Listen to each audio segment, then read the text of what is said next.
አባች ሀገራት ያላት የንግድ ልውውጥ ለማሳለጥ አንድ ፕሮቶኮል ተፈራርማ ነበር። ከሌሎች ሀገራት ያላትን በንግድ ግንኙነት እንብዛም ቢሆንም ከጅቡቲ መንግስት ጋር መልካም የሚባሉ ጅማሮች አሉ።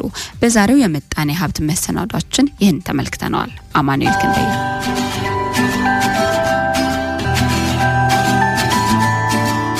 ውድ የአዱ ቤተሰቦች ኢትዮጵያ ከጎረቤት ሀገራት ጋር የንግድ ልውውጥ ለማከናወን የፈረመችውን የንግድ ስምምነት የተመለከተውን በዛሬው የምጣኔ ሀብት መሰናዶ መርጠን ተመልክተናል። አማኑኤል ክንደያ ነኝ።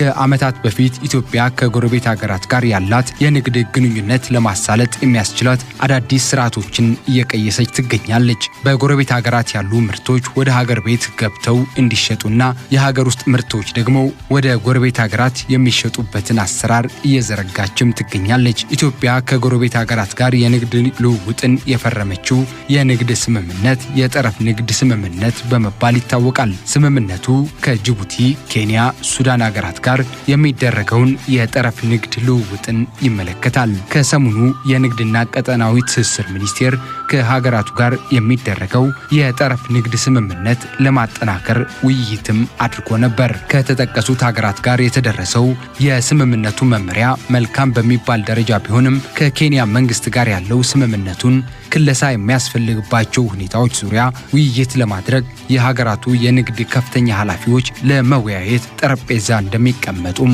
እየተነገረ ነው። የጠረፍ ንግድ ፕሮቶኮል ተፈጻሚ የሚሆኑባቸው ሁኔታዎችን ከጅቡቲ መንግስት ጋር ያለው የንግድ ግንኙነት ከሁሉም ግን ቀዳሚው ነው።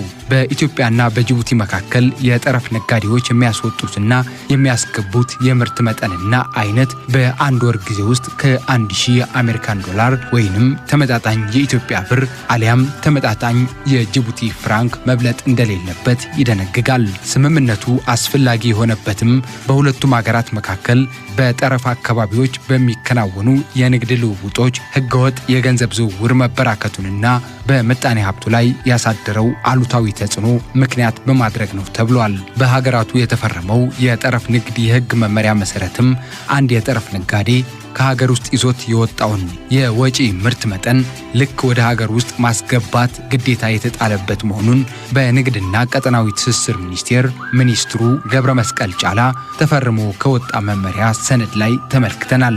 መመሪያው በጠረፍ ንግድ ላይ ተመዝግበው የሚንቀሳቀሱ ነጋዴዎችን የሚመለከት ሲሆን ነጋዴዎቹ በአንድ ወር ጊዜ ውስጥ ከ1000 የአሜሪካን ዶላር በላይ ያላቸው ሸቀጦች